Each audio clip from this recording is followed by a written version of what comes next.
You don't control your life. You control a small illusion of it. Your calendar, your plans, your routines. Then one message arrives, one delay, one loss, and everything shifts. That is not bad luck. That is reality. And if you build your peace on control, you will lose your peace every time life moves. Marcus Aurelius ruled Rome. He commanded legions, he signed laws, he decided who rose and who fell. From the outside, his life looked like control. From the inside, it looked like pressure. War on the frontier, plague in the streets, political enemies in the capital, family tragedy in his own home. He could order armies, but he could not order reality. So he trained for a different kind of power. Not power over events, power over himself. His private notebook was never meant for us. No audience, no branding, no performance. Just reminders. Short, blunt, repeated. The core idea is simple. Life splits into two categories. What is within your control and what is not. You control your actions. You control your effort. You control your attention. You control your judgments. You control what you choose to value. You do not control outcomes. You do not control other people. You do not control timing. You do not control luck. You do not control the past. You do not control how you are interpreted. Most suffering comes from mixing these categories. You treat outcomes like they are yours. You treat other minds like they are yours. You treat the future like it owes you certainty. It does not. Modern life makes this confusion constant. You refresh your phone, you look for signals, likes, views, comments, silence. You feel your mood rise and fall with numbers. That is not feedback. That is emotional outsourcing. Marcus would call it dependence. Dependence on variables you cannot command. And if your peace depends on what you cannot command, you will never be stable. Here is the first shift. Stop trying to control life. Start trying to control your frame, because the frame is where meaning is created, and meaning determines your behavior. Think of a common modern problem. You send a message, no reply. Your mind writes a story. They ignore me. I said something wrong. I am not respected. Nothing happened yet, only silence. The suffering begins in the interpretation. Marcus trained himself to interrupt that process. He would ask, what do I actually know? What am I imagining? What is in my control right now? If you can do that, you reclaim your mind. That is stoicism. Not toughness for show, not suppressing feelings. It is accurate thinking under pressure. Marcus also understood anger. He lived surrounded by incompetence, by selfishness, by betrayal. He wrote reminders to himself about people. They will be rude. They will be ungrateful.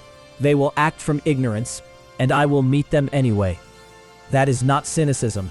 That is preparation, because surprise is what fuels rage. When you expect perfection from humans, you will always be offended. When you expect human nature, you can stay calm. Here is a practical test. Someone cuts you off in traffic. You feel heat rise. Your body reacts first. That reaction is biology. Then your mind adds a label. Disrespect, danger, personal. That label is optional.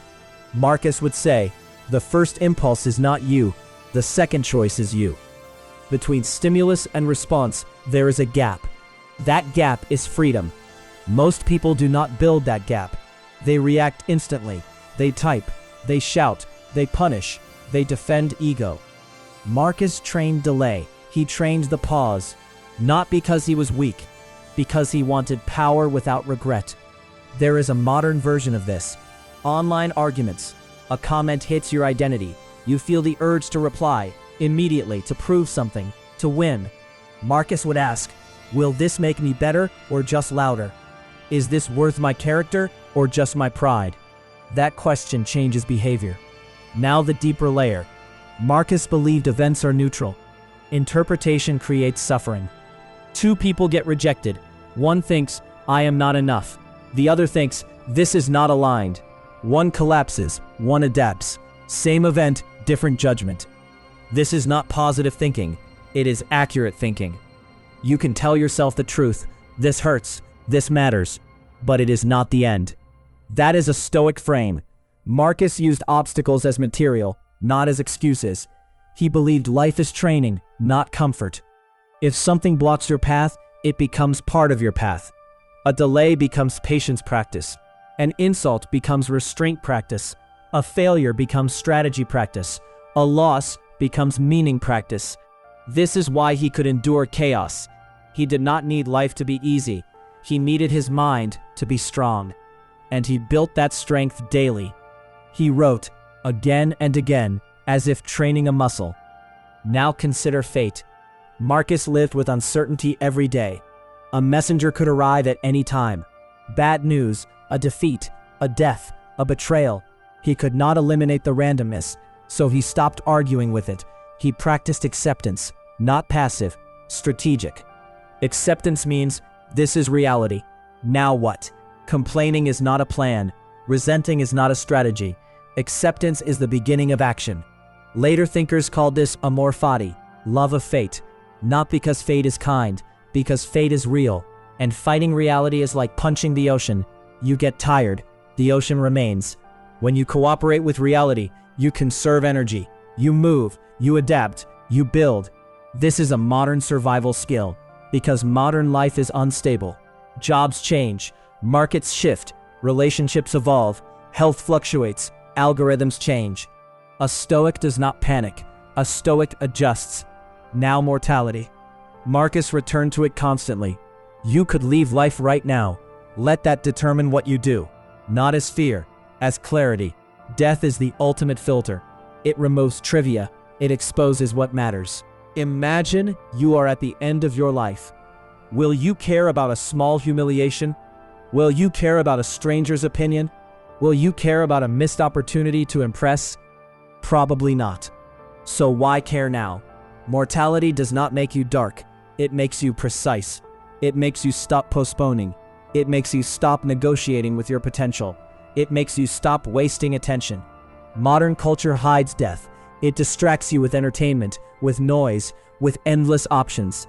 Marcus did the opposite. He used death to focus, because focus is freedom. Now the strongest claim Marcus makes, character is the only real asset.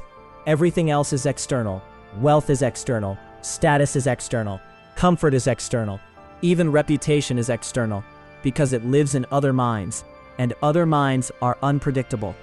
If your identity is built on externals, your identity is fragile. If your identity is built on virtue, your identity is stable. Virtue is simple. Wisdom, courage, justice, discipline, and it is always available. You can be disciplined in poverty. You can be just in obscurity. You can be courageous in fear. You can be wise in confusion. That is why virtue is freedom. Marcus also warned himself about ego, about being admired, about wanting to be seen as important. He knew that praise is a drug. If you need it, you become easy to manipulate. People can control you by withholding approval. They can control you by offering status. Marcus refused that trade. He wrote privately, because private truth is harder than public performance. Ask yourself, who are you when nobody watches? That is your real character. That is your real life philosophy. Now connect this to modern ambition. Most ambition points outward. More money, more recognition, more influence. Marcus pointed inward. Better judgment, better restraint, better attention, better character. Because outward success can arrive with inner collapse. You can win and still feel empty. You can be praised and still feel unstable. You can be rich and still be anxious. Stoicism is not against success. It is against dependence. You can pursue goals without worshiping outcomes. You can seek excellence without attaching your worth to results. That is the Stoic version of ambition. Here is a concrete practice you can use today. Before you start your day, write down, what is in my control today? My effort, my attention, my tone, my decisions. Then write down, what is not? Other people's moods, outcomes, timing, recognition. Then live accordingly. When anxiety rises, ask, which category am I confusing? When anger rises, ask, which story am I adding? When fear rises, ask, what action is still mine? This is how Marcus stayed steady, not by controlling life, by controlling the lens through which he saw it. Marcus Aurelius had ultimate power, yet his greatest achievement was invisible. He ruled himself. He did not conquer fate. He aligned with it. He did not silence emotion. He examined it. He did not eliminate fear. He reasoned with it. He did not need the world to be calm. He needed his mind to be disciplined. And that is still available to you, right now. The real question is not what happens to you. The real question is, who do you become because of it? Control your mind, and nothing can truly control you. Think deeper. Live wiser. This is Depthwise.